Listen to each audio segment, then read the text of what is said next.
Madame, monsieur, bonsoir. Très heureux de vous retrouver comme tous les jeudis, veille de week-end, pour parler du programme de toutes les compétitions sportives en Algérie et en ce qui concerne les équipes nationales également à l'étranger pour les compétitions internationales. On revient même parfois sur les championnats qui se sont déroulés en cours de semaine et qui se poursuivent ce week-end, notamment pour la Ligue 2, la Ligue 1 qui a commencé hier avec la 23e journée qui s'est terminée aujourd'hui avec de gros cartons. On va en parler tout à l'heure.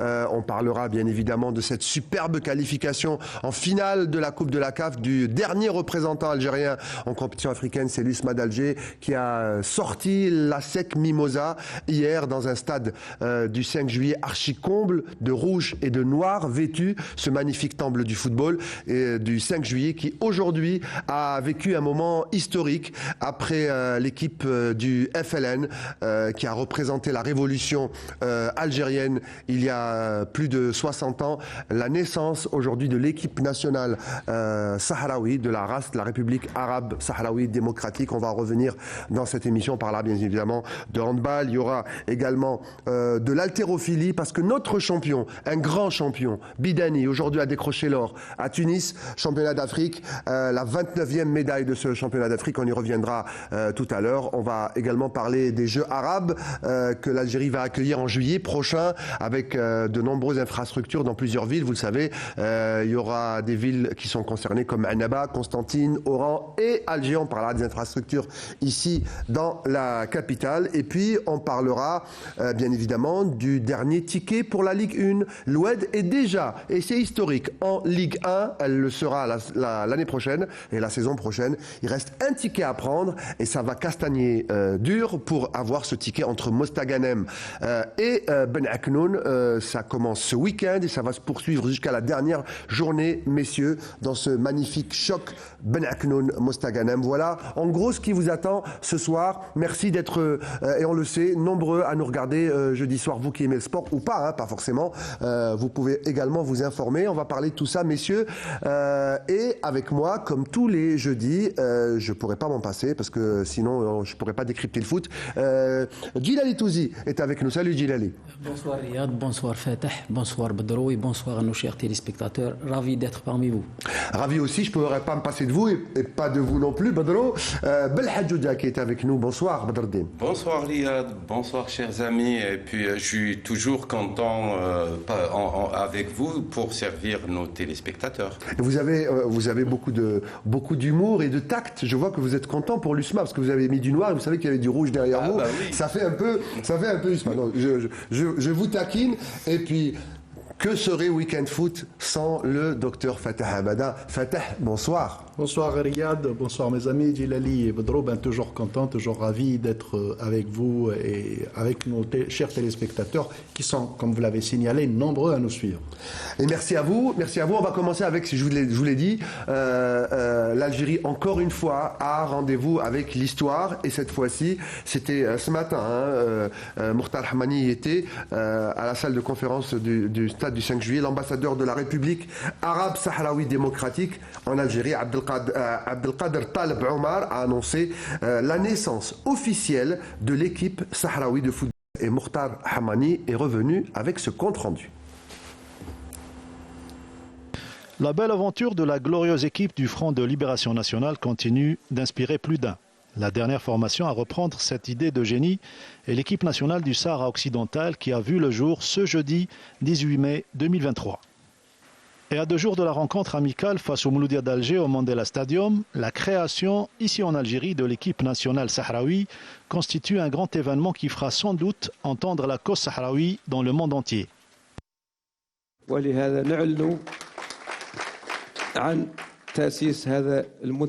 Nous annonçons aujourd'hui, ici sur la terre des Chouhada, la naissance de la sélection nationale sahraoui de football. Cela va ouvrir une nouvelle étape pour le sport sahraoui en général et qui va le mener partout dans le monde.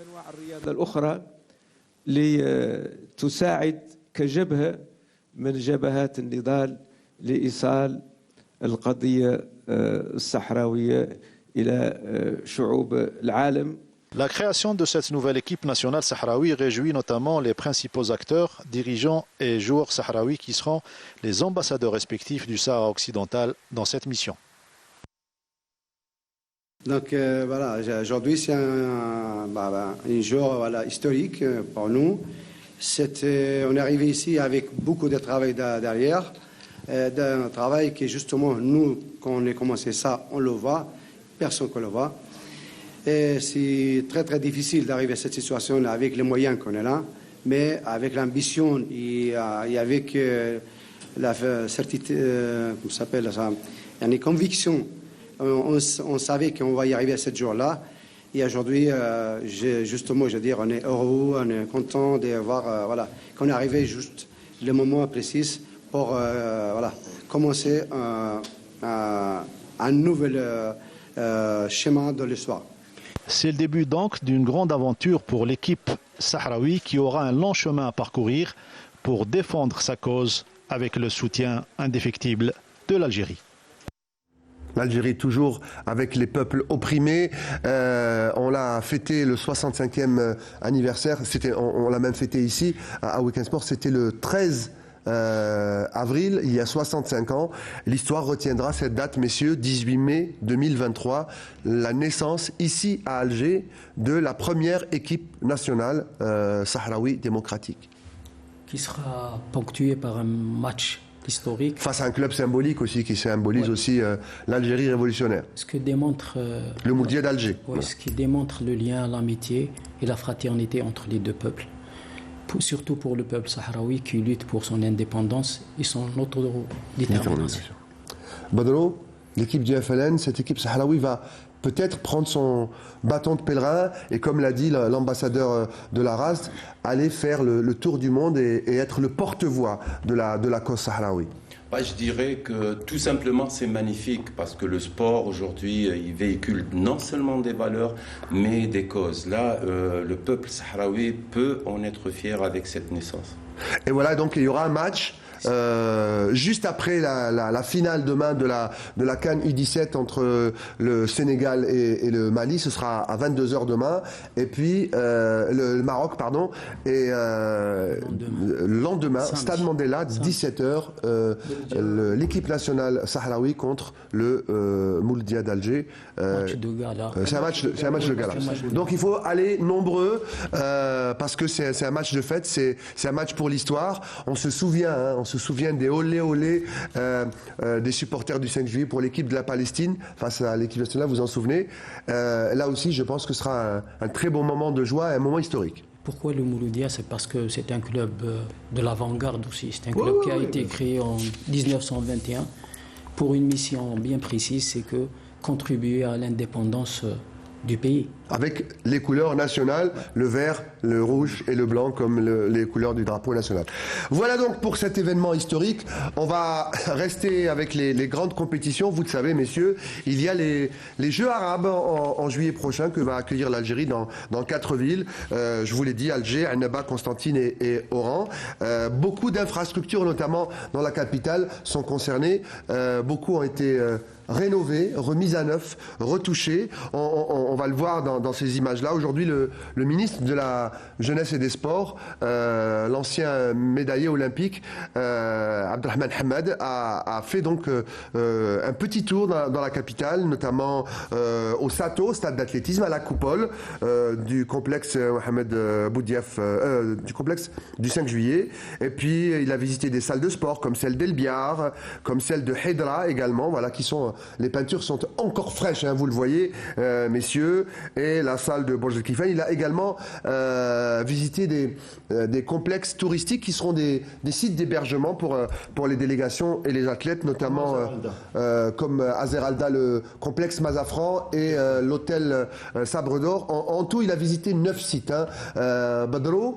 Et la question que je voulais vous poser, c'est que souvent, quand on discute avec les athlètes, quand on va voir les petits clubs, et je ne vois pas que Alger, parce que l'Algérie, ce n'est pas Alger, c'est les petites bourgades et les petits villages, et la passion du sport n'a pas de frontières, elle va jusqu'au fin fond des villages. Ce qui manque, c'est c'est les infrastructures, c'est les stades, c'est les pistes, c'est les piscines, c'est tout ça, c'est les salles omnisports. Est-ce que ce genre d'événement, parfois, qui fait qu'on rénove des salles vétustes, hein, on l'a vu souvent, Nourdine Henni crier au scandale quand un match de handball s'arrête à cause de la pluie, par exemple, Crier à juste a raison. Ah oui. Parce que oui, non mais a raison. Nourdine Henni a toujours été quelqu'un de Et on le salue, Nourdine. Hein. Oui, qu'on salue.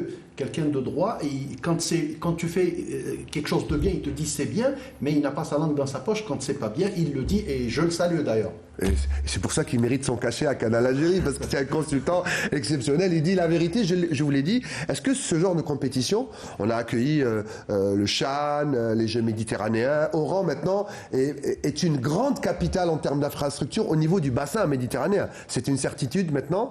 Je ne sais pas quel est l'héritage de ces Jeux. On peut en parler dans les prochaines émissions. À quoi servent ces magnifiques salles, cette piscine fantastique à Oran. Mais est-ce que ces infrastructures ne peuvent pas, à l'avenir, bénéficier justement à ces athlètes? Mais oui, évidemment. Mais avant tout, je dirais que sans prétendre dévaloriser l'ensemble des tâches d'un ministère de la Jeunesse et des Sports, notre tableau d'honneur s'est borné aujourd'hui à repérer et à reproduire cette station importante qu'est la visite de Monsieur le ministre de 9 sites. En effet, la rénovation d'anciens sites, la construction de nouveaux, leur gestion, le renouvellement du matériel, ce sont autant d'atouts pouvant vraisemblablement favoriser non seulement la bonne organisation des prochains Jeux arabes, mais aussi et surtout permettre à toute une population sportive de renouer avec une pratique régulière au sein de ces infrastructures. Il est à relever que notre pays est doté d'infrastructures, de salles omnisports et de terrains jugés satisfaisants. Plusieurs pays peuvent nous envier.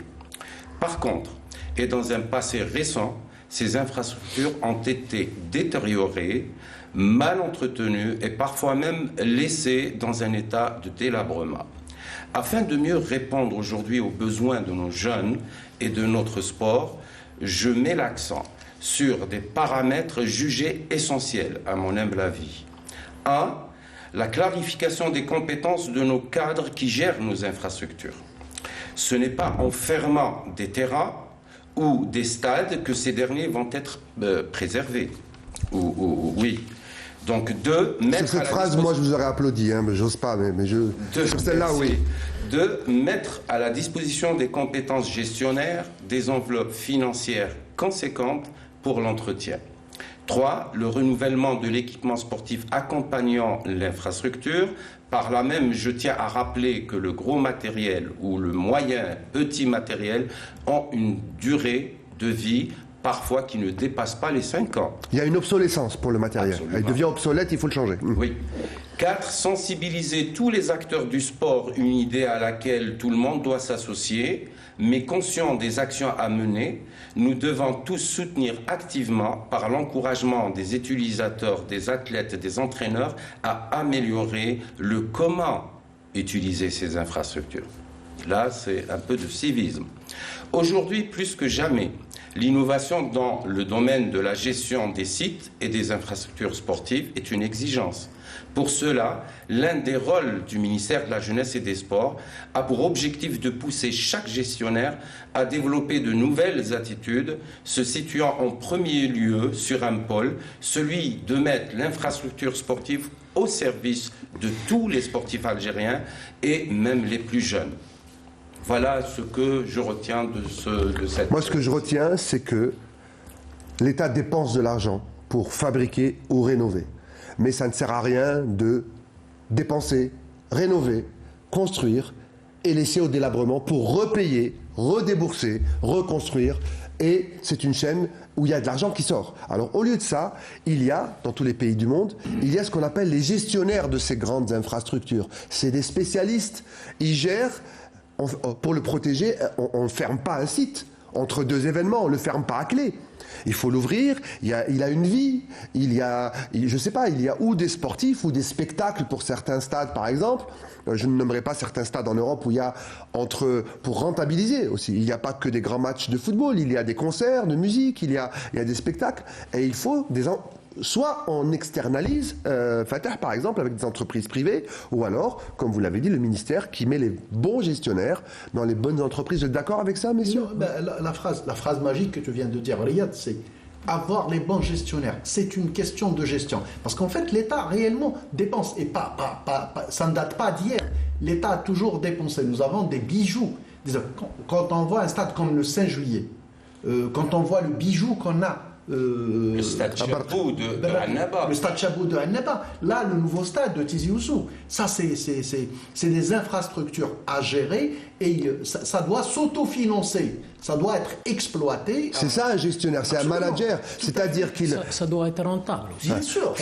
C'est toujours dans un parfait état de fonctionnement et on trouve toujours une façon de rentabiliser. Il faut le dire aussi aujourd'hui, vous savez... Le président de la République, pardon Badro, je m'excuse Badro, le président de la République à l'inauguration du stade de Barraqi a été très clair. Il a dit on peut mettre le stade à disposition de la FIFA et de la CAF pour d'éventuelles finales ou d'éventuelles compétitions concernant la CAF. Mais il a rajouté quelque chose. Oui. Mais il a dit priorité aux jeunes. Oui, voilà. Donc il faut que ces stades soient en vie. Et quoi d'autre que les sportifs pour rendre une enceinte vivante? C'est les sportifs qui rendent l'enceinte vivante. Non, moi je voudrais rajouter, j'ouvre une petite parenthèse. Nos infrastructures depuis l'indépendance ont été tout le temps gérés par des cadres du ministère de la Jeunesse et des Sports. C'est-à-dire, c'est des gens qui n'ont pas fait spécialité gestion. Voilà. Oui. Ça, c'est un gros problème. Aujourd'hui, les choses ont changé. Pour préserver une infrastructure, pour préserver le gazon, la piste d'athlétisme, le matériel, le gros matériel, etc., il faut aujourd'hui des spécialistes. Il n'est pas interdit d'avoir des réflexions, de regarder ce qui s'est fait avant, ce qui se fait le mieux pour également se bonifier. Voilà donc pour ces infrastructures. On va passer maintenant à la compétition, messieurs, proprement dite, à la compétition africaine. Jingle.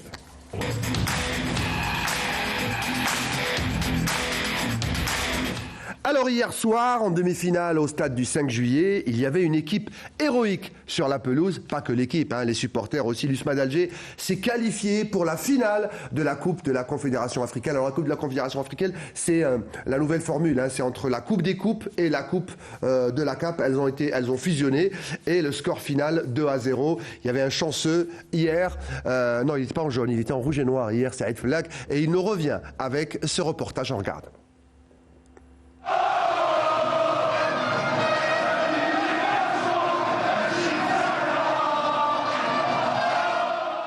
Ils l'ont fait. Les Usmistes, grâce à leur belle victoire 2-0 mercredi soir devant la SEC Mimosa, accèdent avec brio pour la première finale de la Coupe de la Confédération de leur histoire. Nous avons fait un match très honnête, une belle première mi-temps. Il y avait du tout, il y avait du jeu, il y avait l'enjeu n'a pas tué le jeu. On était bien en place. Nous avons dominé, nous avons pressé l'adversaire, on les a acculés dans les 18 mètres. Il y avait un but par match, un but par mi-temps. C'est important pour un entraîneur. Et puis après c'était la gestion du match, la gestion des temps forts et la gestion des temps faibles. Les joueurs ont tout donné sur le terrain pour décrocher cette qualification en finale. On remercie notre public qui nous a soutenus tout au long du match. On ne l'a pas déçu et on espère lui offrir la coupe.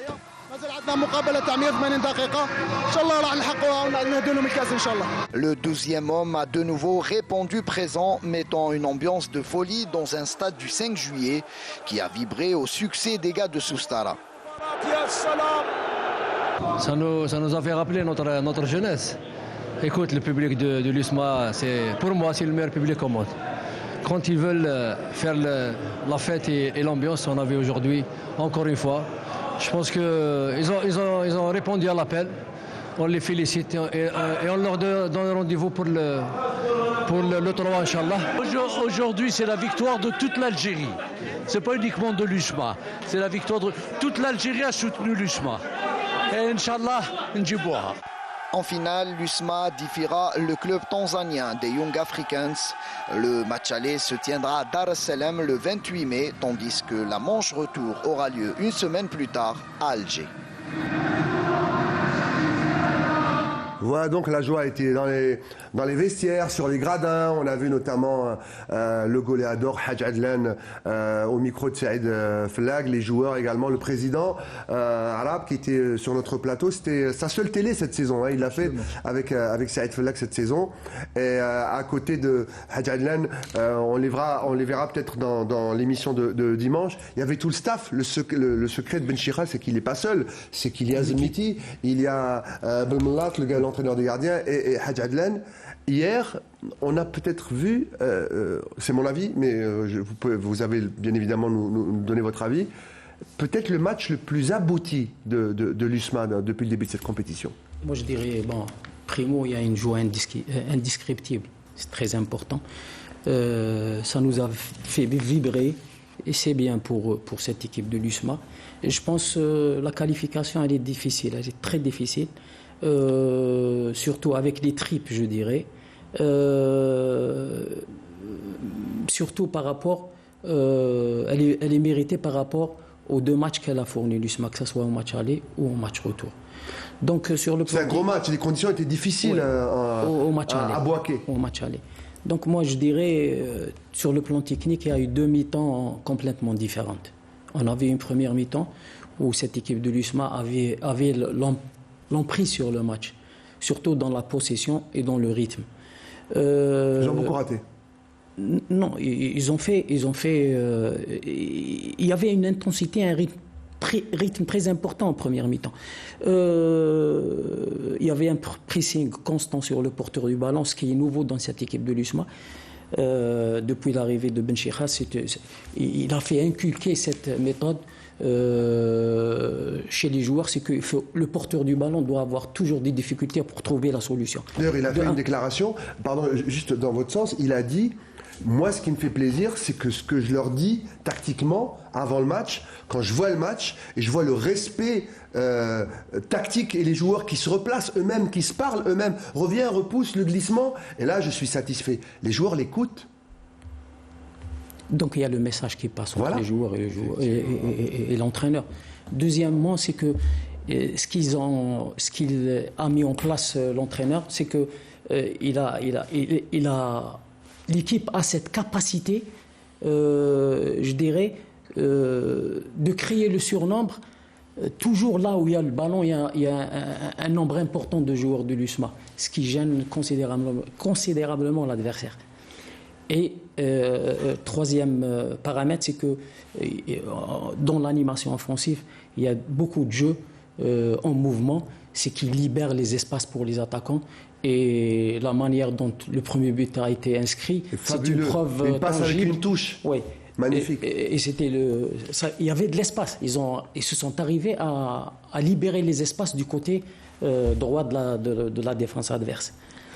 Donc, moi, pour reprendre ce que tu as dit, Riyad, tu as dit c'est le match le plus abouti. Permets-moi de dire c'est le match le plus intelligent de l'USM Alger et de Abdelhak Ben Chira. Abdelhak Ben Chira, on sent la lecture du coach, la lecture de l'adversaire du coach. Gilali était en train de le dire là à l'instant, pressing sur le porteur du ballon. C'est ce qu'on a vu lors du premier match. On s'est dit qu'il y avait de la place, à part que les conditions ne s'y prêtaient pas, il y avait de la place pour un meilleur score à l'aller.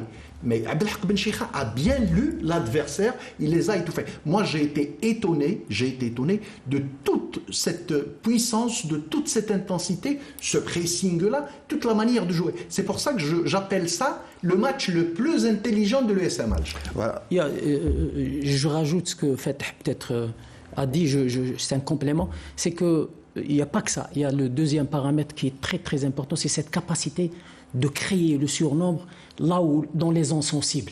C'est très important dans le football. C'est pour ça que j'ai dit intelligent. Je parle de la première mi-temps, j'ai pas encore. Est-ce qu'on continue dans la deuxième mi-temps La deuxième mi-temps, on a vu une baisse de rythme dans le jeu, je dirais peut-être par rapport même la forme physique, elle faisait défaut. Je pense que c'est par rapport aux successions de matchs. Il faut pas oublier qu'ils ont joué pas mal de matchs en laps de temps très réduit. Et puis Mimosa devait absolument revenir dans le match. Il savait qu'à ce score-là, ils étaient éliminés. Mais en difficulté, dans le doute, l'équipe de l'USMA, elle savait comment s'en sortir, surtout après le coaching gagnant. C'est pour ça qu'on dit, parce qu'on dit que Ben Cheikha, il a apporté beaucoup pour l'USMA sur le plan de l'inspiration et de l'intelligence aussi. C'est quelqu'un qui tout le temps, qui a de l'imagination de l'adversaire. Pour trouver l'imagination, pour trouver des solutions. Parce que c'est magnifique ce coaching gagnant. Rendez-vous compte, on est dans une phase creuse où on est dominé. Belkacemi est là, devant Ben Cheikha, avec sa casquette, sa barbichette un peu blanche. Il parle à Belkacemi dans l'oreille. Belkacemi rentre. Il marque. La première fois qu'il touche le ballon. Il le touche une fois, Badalo. Une fois, un petit lobe, et ça fait 2-0 et il libère tout le monde. Pardon, je rajoute juste 2 mots. C'est qu'il n'y a pas uniquement la rentrée de Belkacemi. Juste après, il y a eu 4 changements. Donc, il savait qu'il y avait un déséquilibre dans l'équipe. Avec les changements, il a rééquilibré l'équipe dans les 3 compartiments, ce qui a donné quelque chose de plus à l'équipe, surtout lors des temps faibles de l'équipe. C'est très important de trouver des solutions. Quand on passe un mauvais moment. Exactement. Oui, je dirais d'abord félicitations aux joueurs de l'USMA et puis un grand bravo à Ben Cheikha. Mais moi, je mettrais plutôt le paramètre communication en premier, c'est-à-dire c'est ça qui a primé par rapport à ce match. Écoutez, on ne peut pas, aujourd'hui, il faut dire ce qu'il faut dire. On ne peut pas changer de telle manière une équipe après un laps de temps très court. Très court, c'est vrai. Ça veut dire pour moi, mon analyse à moi, c'est un coaching et c'est un entraîneur qui sait parler aux joueurs. C'est un entraîneur qui met en confiance ses joueurs. Il se sent surpassé. D'ailleurs, vous l'avez si bien dit tout à l'heure, deuxième mi-temps, il y a une chute sur le plan physique, ce qui prouve qu'on ne peut pas tout changer en un laps de temps très court. Mais bravo à cette communication qui a joué un rôle prépondérant quant à cette réussite. Moi, je le trouve très psychologue. On ne l'appelle pas le général pour rien. Un général, c'est quelqu'un qui a toute une armée derrière lui, qui peut emmener à la mort comme ça, mais tout le monde le suit. Et il a un discours, même dans les conférences de presse. On a connu un Belmadi virtuose en conférence de presse. Moi, j'écoute 3 ou 4 conférences de presse de Ben Cheikha. Il dit « Ana walou ». C'est eux, et il tape sur l'épaule de Blade. Regardez quelle simplicité. Il les met en avant, il les protège. C'est une motivation. Et après, il tire le maximum d'eux, et c'est ce que vous dites en gros.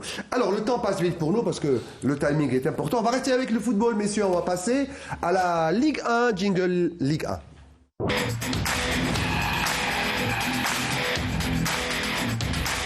Alors, la Ligue 1, apparemment, n'a pas encore livré tous ses secrets à 7 journées de la fin de ce championnat. On va voir les faits marquants de cette 23e journée avec Fatah Abada. La 23e journée de championnat de Ligue 1 Mobilis a débuté hier et nous a ramené son lot de surprises et pas des moindres. En effet, le leader Belouizdadi, que tout le monde croyait sur du velours en évoluant dans son fief du 20 août 55 devant son public et en recevant le RC Arba'a qu'on croyait à sa portée, a buté sur une équipe solide qui l'a obligé à concéder le match nul et par conséquent le partage des points. El Amel glane donc un précieux point qui pèsera lourd lors du décompte final, alors que le leader marque le pas. On pourrait même dire que la course au titre est relancée, vu que de périlleux déplacements attendent le CRB, à Magra, à Al-Bayed et surtout chez le poursuivant immédiat, le CS Constantine. Les Constantinois, justement, qui guettaient le moindre faux pas des Belouizdadi, n'ont pas raté l'occasion de réduire l'écart en recevant la JS Saoura. Les protégés de Liamin Bougrara reviennent dans la course grâce à 2 buts de Medani et du capitaine Dib et ne sont plus qu'à 7 points du CRB à 7 journées de la fin du championnat. L'autre surprise est venue de Shlomleid, où les locaux, déjà relégués en 2e division depuis la phase allée, ont joué le jeu. Les jeunes du château ont même tenu la dragée très haute aux camarades de Boulbina, qui n'ont pas pu faire mieux qu'un match nul, un but partout, compliquant ainsi leur situation au classement. Ils demeurent premier relégable à 2 points de la JSK, avec le même nombre de matchs. De son côté, l'Aigle sétifien qui continue à espérer décrocher une place sur le podium a été défait à Khenchla par des Siskawa très inspirés. Et grâce à un but de leur Nigérian Omoyele, ils rejoignent ainsi au classement leur adversaire du jour en 4e position avec 35 points. Les 3 rencontres restantes, à savoir le MC El Bayed face au NC Magra, l'ASO Chlef face à l'US Biskra et la GS Kabylie face au MC Oran, se jouent aujourd'hui.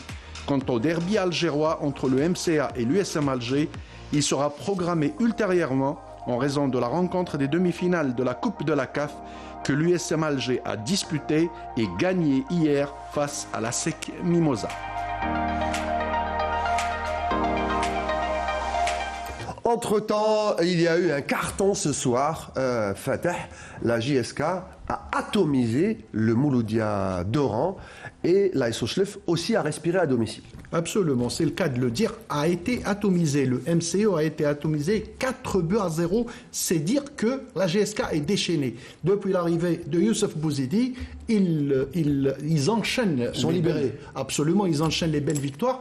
Et surtout, il faut le signaler, Riyad, un public magnifique à Tizi Ouzou, tout le temps présent. Ils sont derrière leur équipe. Il y a la gagne maintenant. Ils ont senti le danger aussi. Donc, alors, il y a eu 2 autres matchs. Donc, la GS Kabylie qui a battu le MCO 4-0. Chlef qui respire, comme vous l'avez dit, Riyad.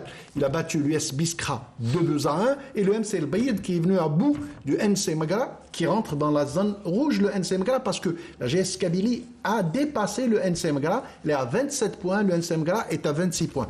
Pour revenir, Gilali, un tout petit débrief sur cette journée. Chebab Riyadi de Belouizdad, personne ne s'attendait à ce qu'il fasse match nul. Sur papier, le RC Arba'a était à sa portée. Le CRB n'arrive plus à enchaîner. Ça fait 6 matchs, ils n'ont eu qu'une seule victoire contre l'Entente. Les autres résultats, c'était des contre-performances. Donc, la seule victoire, c'était contre l'Entente au 20 août. L'écart commence à se réduire entre le CRB... Et ça à 7 points. À 7 points. Il ne faut pas oublier qu'il y a une confrontation directe entre les 2 équipes. Et à Constantine. À Constantine. Et le CRB, prochainement, ils auront oui. 2 déplacements consécutifs. À Al-Bayed et à Magra. Donc 2 équipes menacées par la Surtout Magra qui rentre dans la zone rouge. Ça se complique de plus en plus. Le CS Constantine qui séduit depuis l'arrivée de Liamine Borrara. Là, ils enchaînent. Venir à bout de cette équipe de la GSS, de la GS Saoura, qui ne perd pas depuis quelques semaines. Et là, ils les ont battus de la tête et des épaules. Je pense que c'est amplement mérité par rapport au parcours qu'ils ont fait depuis longtemps du championnat. Ils sont toujours premiers, deuxièmes. Donc, ils méritent largement leur place actuelle. Très rapidement, Riyad, donc le CR Belouizdad à 50 points, CS Constantine deuxième à 43 points, le Mouloudia à 36 points, l'Entente et l'USM Khenchla à 35 points, et en bas, 13e, la GS Kabylie avec 27 points, le NC Magra avec 26 points, le Parado Athletic Club avec 22 points et un match en moins, et enfin le Shalom Aid qui est rétrogradé depuis déjà la phase année. Eh bien, il faut signaler, Riyad, la sportivité des jeunes du château, qu'on salue d'ailleurs, on salue leur coach. Chapeau. Absolument. Fodel Selem, qui a pris cette équipe dans des conditions difficiles, ils ont joué le jeu et ils ont tenu la dragée haute au Parado Athletic Club pourvu que ça se fasse entre tous les clubs et avec tous les clubs. Ça va être compliqué pour Chelrom l'année prochaine parce qu'en Ligue 2 c'est très compliqué. On va parler rapidement, Gilali. Vous voulez dire un mot? Oui, je dirais que pour le maintien, ça sera difficile, surtout pour les équipes qui ont moins de 30 points. Absolument. Tout le monde est concerné. Voilà, tout le monde est concerné. Ça nous donne une fin de saison avec plein de suspense, même pour le CRB. Allez, on va se faire peur et leur faire peur juste pour laisser du suspense, hein, bien sûr, et que le meilleur gagne. Bien évidemment, voilà pour la Ligue 1. On va passer à la Ligue 2.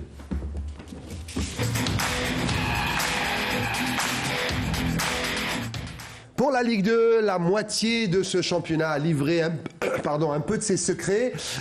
Eh bien, il y a eu la moitié de cette 28e journée qui s'est jouée mardi, tout simplement parce que le Khroub joue la coupe avec le CRB dimanche, donc le groupe où joue le Khroub, le groupe Est. La journée s'est déroulée mardi. Ben, cette journée nous a révélé une accession historique, messieurs.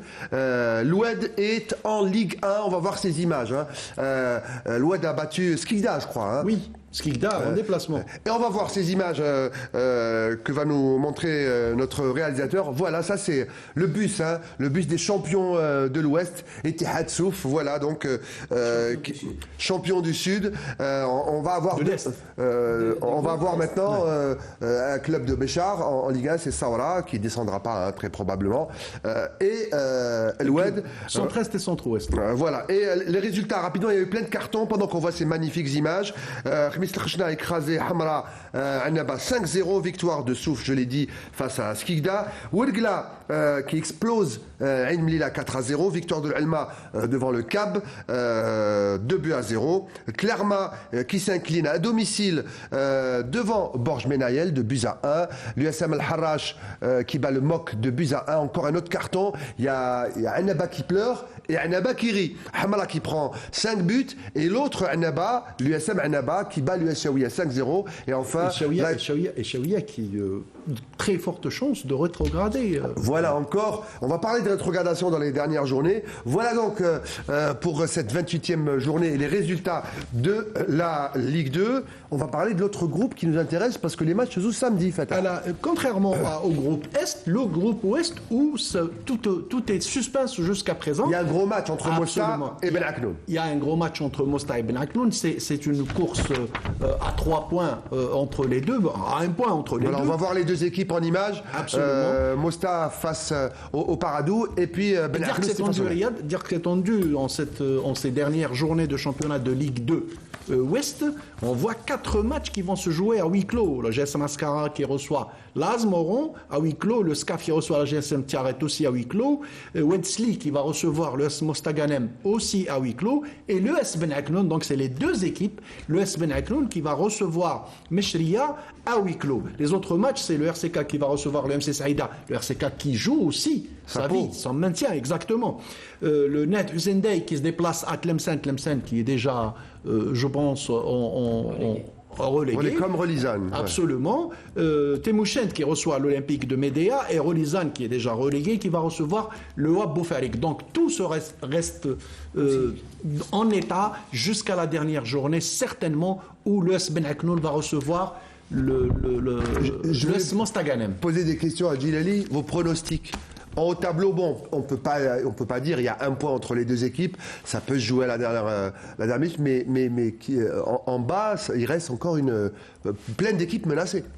Ça va être vraiment serré jusqu'à l'ultime journée, que ce soit pour le titre de champion, pour la rétrogradation. Je pense que pour la rétrogradation, le RCR et le Watt, leur sort, il est scellé. Le RCR, c'est certain. Il y a 3 qui vont descendre. Oui. Donc, il reste une place. Une place pour... Il y a beaucoup d'équipes concernées. Il y a le NED, il y a... Non, le NED, je pense qu'il s'en sort à bon compte, surtout après le match nul. J'avais posé la question à l'entraîneur du NED, Boufnala, et il m'a dit... Non, on va s'en sortir. Il a une équipe de jeunes, ils sont très très jeunes, et il m'a dit, Badro, et moi j'aime bien ça, c'est ça les grandes écoles, comme le NED. Il m'a dit, et j'ai vu beaucoup de talent sur le terrain, ils ont failli battre Ben Aknoun, pour être honnête, même si Heshoud en fin de partie avait demandé un penalty. Moi pour ma part je peux pas juger, peut-être qu'il y avait penalty, peut-être pas, mais en tout cas l'équipe du NED aussi a bien joué, ils sont tous jeunes, et il a dit dans 2 ans, ces joueurs-là, il faut qu'on s'accroche parce qu'ils feront très mal. Bah oui, quand on investit sur les jeunes, on n'a jamais de mauvaises surprises, quoi. Donc c'est une très bonne chose qu'ils se maintiennent d'abord, je l'espère bien pour le NED, et puis qu'ils reviennent à l'ancienne, c'est-à-dire à la formation des jeunes. Le NED, il faut le rappeler, c'était une école de formation pour plusieurs disciplines, pas uniquement... Voilà, et ils fournissent partout. Ce qui est désolant, Djilali, moi ce qui me fait de la peine, c'est que, bon, c'est le nerf de la guerre, on sait. Maintenant, quand on voit ce que brasse la FIFA, on sait qu'argent et football, maintenant, c'est même raison commune. C'est dommage quand il y a autant de talent et des clubs où il y a une mauvaise gestion. Il y a de l'argent, et puis, comme le NED qui a vécu plein d'oscillations, et c'est plein de jeunes talents dans ces clubs qui ne trouvent pas de solution parce qu'il n'y a plus d'argent. Pardon, Gilali. Riyad, moi, je peux t'assurer, j'ai suivi le NED même durant l'année de relégation. Il a été relégué quelques journées avant la fin du championnat et j'ai eu le plaisir, et je dis bien le plaisir, de voir la pléiade de jeunes qui ont fini la saison. Je vous assure, Riyad, que si ces jeunes-là avaient commencé la saison avec un peu de confiance, le NED ne serait jamais relégué en D2. Moi, il y a toujours l'exemple de Souf qui est là, c'est du concret. Donc, personne ne misait sur cette équipe au début de saison.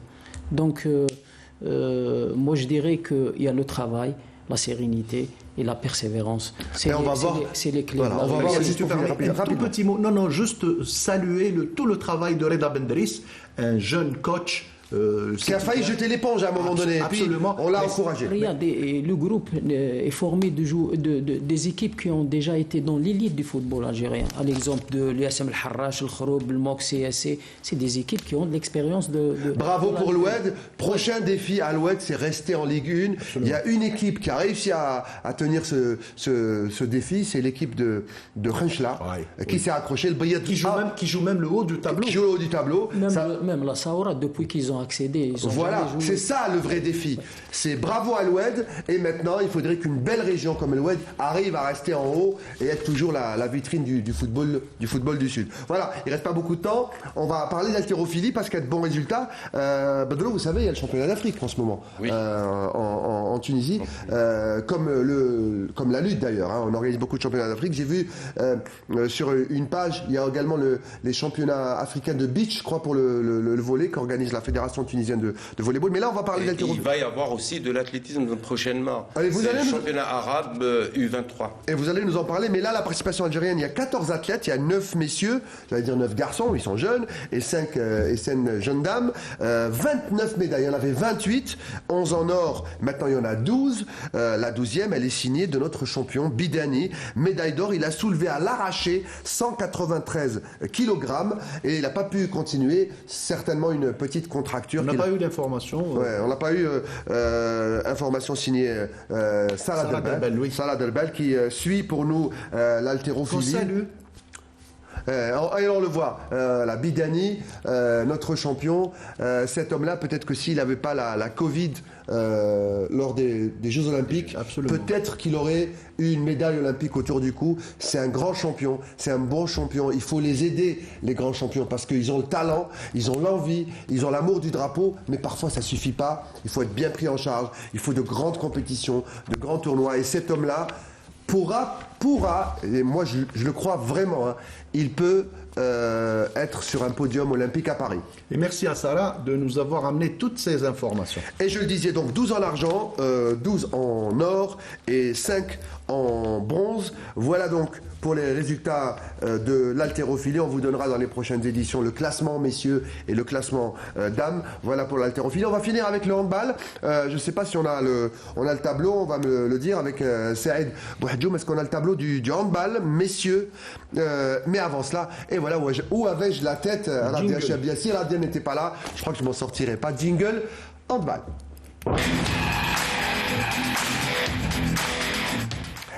Avec les matchs de handball Excellence Messieurs, tous les matchs se joueront à 15h. On va regarder le groupe A. C'est la 16e journée du groupe A. Pour le groupe B et C, c'est les 17e. Alors, la Harouche CRBE Alger Centre, le JSE Skikda face à Baleka, le MM Batna face à Lycée Ouergla, le CRB Mila face au CRB Barraqi. Exempt cette journée le Mouloudia d'Alger. Dans le groupe E, on joue la 17e journée. Le CS Birmandra affronte Boutelja, Zirou Youssef face à l'ES Ain Touta, l'Olympique El Oued face à Chalrom Laïd, la JSK face à Borgerich, l'exempt l'OM Annaba. Et puis dans le groupe, c'est toujours 17e journée. Le CR Borgerich, il y a 2 clubs de Borges, un dans le groupe B et l'autre dans le groupe C. Badro, CR Borj-Bouarich face à l'Olympique de Marnia, le Mouloudia d'Oran face à la JS Saoura, le Handball Club d'Elbiar face à Sig et le MC Wetlilet face au Mouloudia de Saïda. Tout ça, c'est des clubs de l'ouest du pays. Exempt l'ES Arzeux. Voilà pour les messieurs. On va passer aux dames maintenant avec le programme du tournoi Playoff Excellente prévu vendredi et samedi. Ça va se passer à Tichy, messieurs. C'est déjà les vacances pour certains. Tichy, on salue notre ami du service des sports, du service arabophone. Talq Bouflih, qui vient de la très belle ville de Tichy. Première journée donc vendredi, NRF Constantine face au Handball Club d'Elbir à 15h, 16h30. NRKG Alger face au CF Boumerdé à 16h30. Mouloudia d'Alger US Akbou à 18h. Mouloud Mamri face à Mila 19h30. Et puis samedi, deuxième journée, Handball Club d'Eliar face au NRKG Alger à 11h du matin. Ça va être dur le réveil musculaire à 11h du matin. Akbou face au NRF Constantine 13h, Boumerdès et Mouloud Mamri 14h30 et puis à 16h, le Handball Club de Mila face au Mouloudia d'Alger, ce sera à 16h. Voilà donc pour le handball, on va me dire s'il nous reste un peu de temps, on va parler Djilali des staffs ou des entraîneurs des jeunes catégories à la Fédération algérienne de football. Alors, il y en a plein qui ont été remerciés. Arman out après l'élimination des U17, c'était l'objectif. Ould Ali out, pas de qualification des U23 aux Jeux Olympiques. Lasset qui est à la JSK, il était au U20, out aussi. Et puis les U15, il y a un poste à pourvoir. En principe, oui. Donc il faut... Ça fait une pile de CV là. C'est sur le bureau de Biskri, ça. Donc il faut revoir la nomination. De la direction technique. Enfin, je dis Biskri, c'est le patron de la direction technique nationale. Et on salue Mustafa Biskri. Donc maintenant il faut revoir la nomination des staffs au niveau des jeunes catégories. Donc il faut avoir... moi, je pense qu'il faut avoir les diplômes requis, la formation requise. Le profil. Tiens, Gilles, c'est quoi les diplômes requis? Voilà, c'est ça la question en fait. C'est ça la question. C'est quoi les diplômes requis pour un coach des U17, un coach des U20, un coach des U23? Peut participer aussi, Badrou. Bah oui, non, si je peux me permettre, c'est une diplomation universitaire. Moi, c'est comme ça que je le conçois. Par contre, quand il s'agit des jeunes catégories, là, il y a d'autres exigences qui rentrent en jeu. C'est la question, la pédagogie. Justement. Oui, c'est justement la question. Oui, parce qu'on a beaucoup critiqué Herman sur ce tournoi. Mis à part la diplomation, comme vous l'avez dit. Mis à part la diplomation, il y a d'autres critères. Il y a les critères de choix. Oui, allez-y. Il faut être formateur, déjà. Il faut être éducateur, il faut être pédagogue, il faut avoir des connaissances requises. Ça, c'est des profils, ça, c'est pas exactement ça, c'est des compétences. C'est pas ce que je cherche. Là, c'est des profils. Ça, c'est des profils. Moi, je suis en train de parler de qualification. Moi, j'ai envie, Riyad et DTN, il a envie de nommer, il a un ensemble de CV. Un entraîneur pour les U17 et un autre pour les U. Voilà. À quoi ça répond? C'est ça, justement. Déjà, il faut avoir l'expérience d'avoir travaillé en jeune. Voilà, par exemple, il faut me dire ça. C'est primordial. Voilà. Il faut avoir l'expérience d'avoir travaillé en jeune. C'est-à-dire que les coachs qui se sont succédés sur les jeunes catégories en équipe nationale n'ont pas travaillé avant avec les jeunes? Peut-être. C'est une question. Quand vous dites, pour répondre à votre question, oui, c'est très délicat. Quand il s'agit, vous savez, il est plus difficile de nommer un entraîneur chez les jeunes qu'un senior. C'est clair. C'est clair. C'est le contraire. Pardon? De nommer chez les seniors que chez les jeunes. Non, c'est plus difficile chez les jeunes. Chez les jeunes. Chez les jeunes, c'est ce que je viens de dire. Donc, en dehors de tout cela, c'est-à-dire la diplomation, les critères de recrutement, etc., de ces entraîneurs, avant de recruter, il faut voir ces entraîneurs sur les terrains. Le comportement de l'entraîneur vis-à-vis de l'enfant. Ça revient à ce que disait Gilali, avoir travaillé. Les valeurs, le langage employé, le discours, la préparation, la motivation, comment dirais-je aussi, être juste avec ces jeunes, parce que quand on est juste avec les jeunes, tout simplement, ils font des merveilles. Mais d'accord, donc oui. Vas-y. Ces qualités sont primordiales, pardon. Qualité humaine et relationnelle, c'est très important. Mais oui, l'enfant est très fragile, donc il va falloir faire très attention. C'est pour ça ce que je disais. Gilali a répondu à ma question, c'est-à-dire en quelque sorte, à moitié, il a répondu à ma question. Il faut avoir déjà travaillé dans les catégories jeunes, c'est très important. Et connaître le contexte dans lequel on va travailler. Comment on a travaillé? Non, oui, mais il faut travailler pour être jugé, Badro. Voilà, c'est ça. Voilà. Pour qu'on puisse juger qu'il est bon, il faut avoir travaillé, mais il faut avoir un suivi de la part de la fédération pour voir quel travail on a fourni, quel langage on a utilisé, il faut une évaluation. Écoutez, je vous invite à qui évalue. Je vous invite à lire, et j'invite les téléspectateurs à lire un livre très important, c'est celui de Walter Dufour, qui a remis en cause justement 50 ans de sport et de prise en charge des jeunes catégories. Justement, il en parle beaucoup. C'est des qualités relationnelles, ce sont des qualités, mais il faudrait surveiller tout cela. Il faudrait pas dire, il suffit pas de dire, oui, il a fait 10 ans avec les jeunes, mais comment? Oui. On sait bien comment sont formés nos jeunes. En fait, voilà, juste pour résumer, parce qu'il reste pas beaucoup de temps, en fait, c'est quelqu'un qui a formé des jeunes, qui a de l'expérience et qui peut-être a des résultats. Donc on peut le juger pour pouvoir l'embaucher. Il faut dire, celui-là travaille bien avec les jeunes, il a eu de bons résultats. Ce que je dis à Badro, je ne suis pas en contradiction avec lui. Au contraire, je suis entièrement d'accord. Mais pour avoir toutes ces réponses, il faut avoir déjà travaillé avec les jeunes pour qu'on puisse l'évaluer. Il faut avoir un vécu sportif. Voilà, c'est ça le vécu, justement. Pour qu'on le juge, il faut qu'il ait un vécu. Un vécu sportif. En fait, ce que vous voulez dire, c'est que pour être un bon entraîneur des jeunes catégories, il faut être d'abord un bon, j'allais dire, professeur ou instituteur, parce que c'est un élève, il est jeune. C'est en même temps, on est un peu paternel, on est protecteur, et aussi il faut avoir un bon niveau technique pour pouvoir lui enseigner. Il faut être aussi pédagogue aussi, c'est très important. Ce qu'il disait tout à l'heure, Badro, c'est qu'il faut savoir communiquer avec ces jeunes. Il faut savoir placer les mots qu'il faut. Ne serait-ce que pour motiver ces jeunes, pour que ces jeunes sentent que vraiment ils sont pris en charge. Alors ma dernière question, messieurs, elle est la suivante. On va nommer, ou on cherche à nommer, des coachs des U17 de sélection nationale. U17, U15, U20, U23, c'est des seniors. On n'en parle pas. Mais U17, U15, U20. U20, ils viennent de sortir, ils sont encore dans des pays qui se respectent. À 20 ans, on joue une Coupe du Monde, mais chez nous, ils sont encore jeunes. Est-ce qu'on recrute quelqu'un pour former ces jeunes, pour les former, pour leur apprendre à devenir des footballeurs professionnels? Ou alors, on recrute, écoutez bien ma question, on recrute un entraîneur qui peut faire gagner des tournois à une équipe de jeunes. On l'a reproché à Arman, qui n'a pas réussi à gagner un tournoi.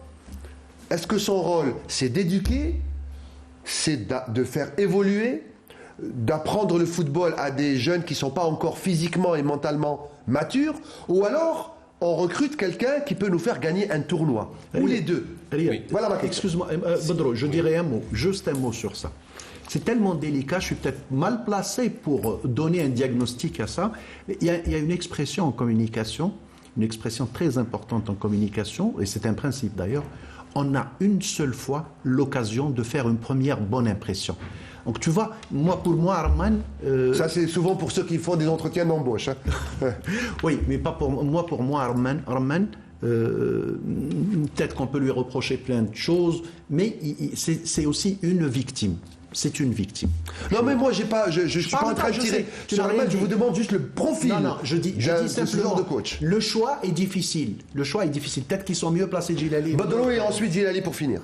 Écoutez, là, on sort un peu du sujet parce qu'on parle de formation. Non, on parle de recrutement de profil. Oui. Et là, le schéma que j'ai dans la tête, il faut d'abord avoir des centres de formation, d'une part, et l'entraîneur qui va prendre en charge une sélection U15 ou U17 pour un tournoi quelconque, il doit être choisi de ce centre de formation.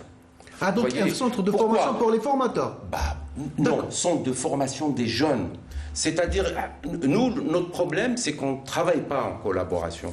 Il y a les centres de formation, il y a les sélectionneurs, et les sélectionneurs de ces jeunes doivent communiquer, doivent avoir des passerelles avec ces centres de formation, ou bien carrément être issus de ces... Moi, je suis d'accord avec vous. On nomme un bon technicien spécialisé dans le coaching et l'entraînement des jeunes catégories, comme Djilali par exemple, c'est son métier. Il entraîne des jeunes, il connaît leurs capacités, il sait comment les faire évoluer, mais en même temps, je parle d'une fédération, mais en même temps, ce technicien qui est recruté, il doit travailler en étroite collaboration avec des formateurs, c'est-à-dire que le prof et le coach travaillent en symbiose. Il faut créer des Pour moi, c'est la meilleure solution. C'est des passerelles, c'est exactement ça. Moi, je pense aussi, une chose très importante, c'est que... Il reste 1 minute. Oui. Il faut des formations spécialisées pour les jeunes catégories. C'est-à-dire, il faut former les formateurs spécialisés. C'est-à-dire, uniquement dans la formation des jeunes. Ça, c'est le premier critère. Le deuxième critère, c'est que il faudra que, comme vous l'avez signalé, c'est que chaque catégorie travaille pour la catégorie suivante. Je travaille et je te donne. Je travaille et je te donne. C'est ce qu'on appelle un travail de longue haleine, peut-être.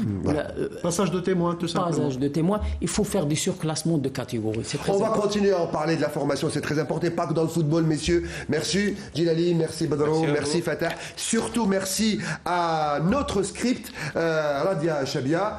Oui, vous voulez dire un mot? Ah oui, je le dis, c'est la cheville ouvrière. S'il n'y avait pas Radia, il n'y aurait pas l'émission, bien sûr, avec Saïd. Elle vient la première, elle part la dernière, toujours. Et toute l'équipe technique, les caméramans qui sont avec nous, autour de nous. Et voilà, j'ai un petit V, un grand V de victoire derrière la caméra. La lumière est allumée. Parce que la télé, vous nous voyez, mais nous, on n'est rien. La télé, c'est une fourmilière d'hommes et de femmes. Et Jamel aussi qui souffre avec nous. Et Jamel derrière moi. Alors, voilà, c'est ça la télé. Et puis, notre réalisateur, Saïd Bouhadjoum, qui est comment on dit en anglais, le réalisateur de Weekend Sport. Merci à tous. Je sais que le chrono et l'oreillette crie, on arrive à la fin. Merci messieurs, merci à tous, merci à vous d'être fidèles à Weekend Sport. On se retrouve jeudi prochain. Salut, bon week-end.